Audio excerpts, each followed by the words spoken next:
우리의 삶이라는 긴 항해에는 예고 없이 폭풍우가 몰아치는 순간이 있습니다. 모든 것이 무너져 내리는 듯한 절망의 순간, 수많은 눈물과 답없는 질문들만이 가슴을 채울 때가 있습니다. 하나의 시련이 겨우 지나가나 싶으면 또 다른 파도가 우리를 덮쳐옵니다.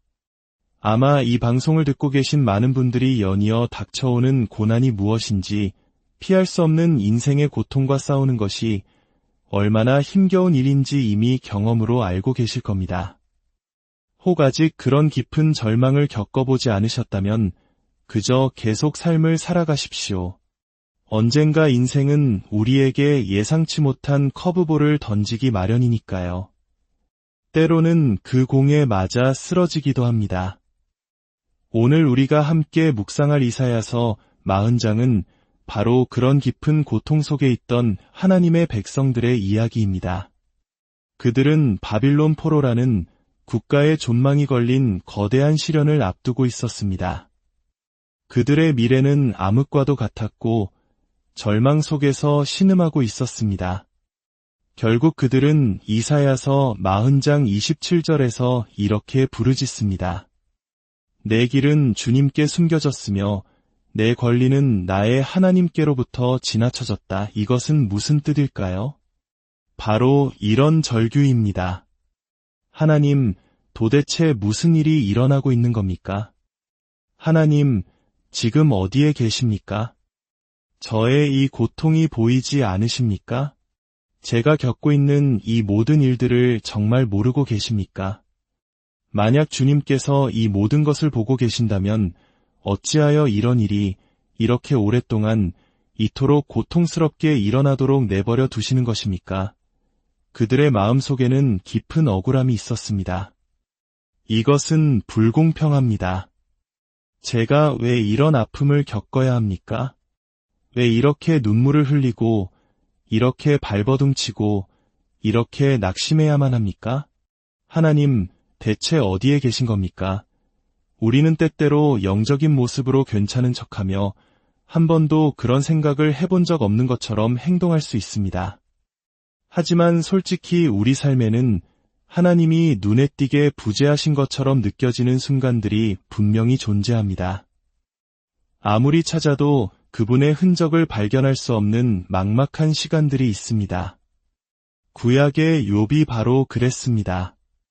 그는 이렇게 탄식했습니다. 내가 북쪽으로 가도 그분을 찾을 수 없고 동쪽으로 서쪽으로 아무리 둘러보아도 그분을 뵐 수가 없구나. 하나님의 부재감. 내 모든 상황이 그분께 가려져 있고 그분은 내가 보는 것을 보지 못하시고 내가 느끼는 것을 느끼지 못하시며 내가 겪는 고통을 이해하지 못하신다는 그 끔찍한 감각. 우리는 머리로는 그것이 사실이 아님을 압니다.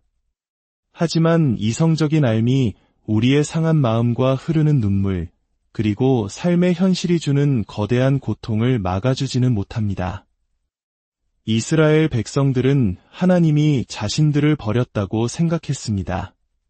그분의 언약과 약속이 모두 물거품이 되었다고 느꼈습니다. 마치 하나님께서 누군가 그들의 영혼위를 갈키로 긁어대도록 허락하신 것처럼 느껴지는 순간 우리는 패닉 버튼을 누르고 깊은 배신감에 빠지게 됩니다. 더 이상 복음성가를 부르는 것이 아니라 슬픔에 잠겨 블루스를 흥얼거리게 되는 것입니다. 축하와 감사는 감정적으로 너무나 먼 이야기가 되어버립니다. 그들은 하나님께서 자신들의 고통스러운 상황에 직접 개입해 주시기를 간절히 원했습니다. 오늘 당신은 어떤 상황에 처해 있습니까?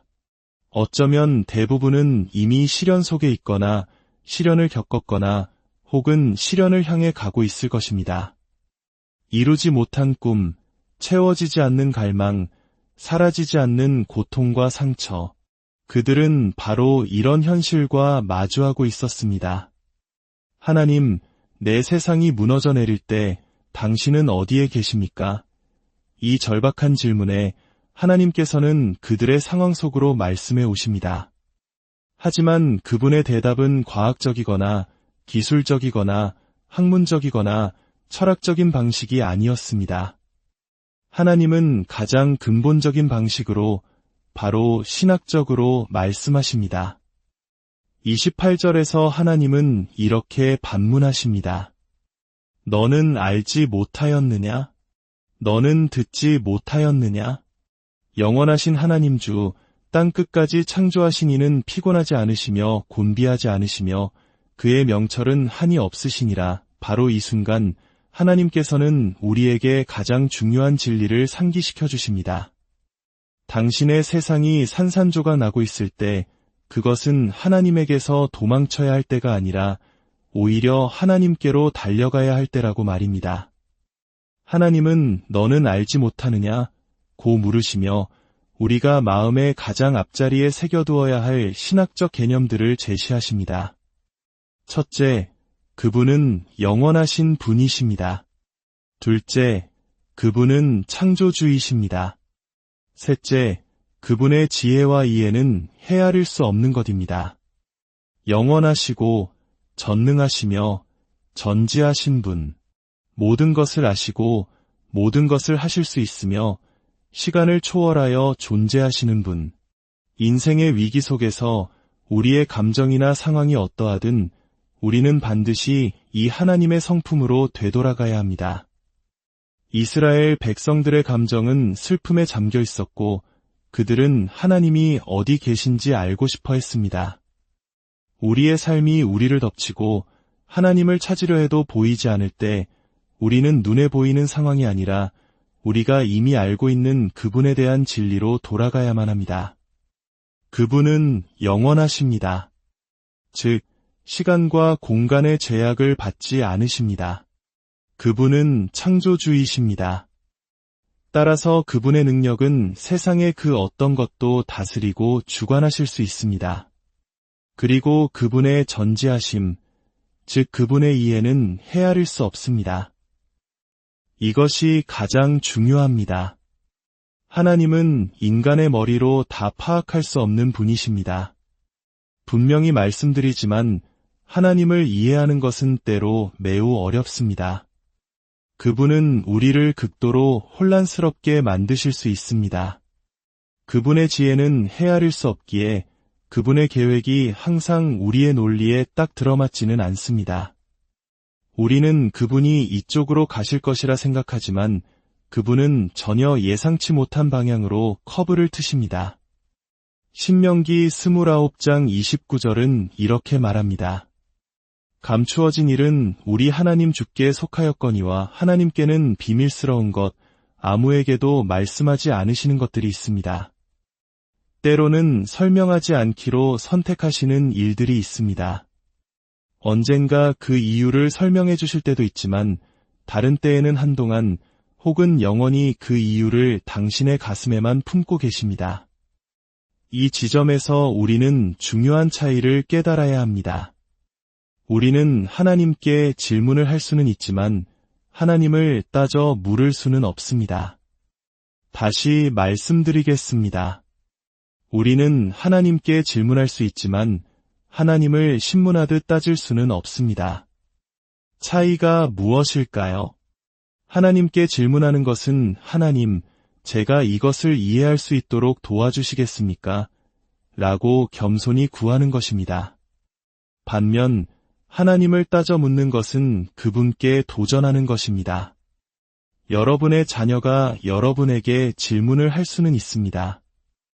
하지만 그것은 자녀가 부모에게 도전하며 대드는 것과는 전혀 다른 문제입니다. 질문을 할 때 우리는 답을 얻을 수도 있고 얻지 못할 수도 있습니다. 하지만 도전할 때 우리는 답을 요구하는 것입니다. 하나님은 우리의 질문은 허락하시지만 우리의 도전은 허락하지 않으십니다. 그분의 이해는 헤아릴 수 없습니다. 만약 하나님께서 드러내지 않기로 선택하신 것을 억지로 알아내려고 한다면 우리는 아마 세상의 모든 두통약을 먹어야 할지도 모릅니다. 하나님은 말씀하십니다.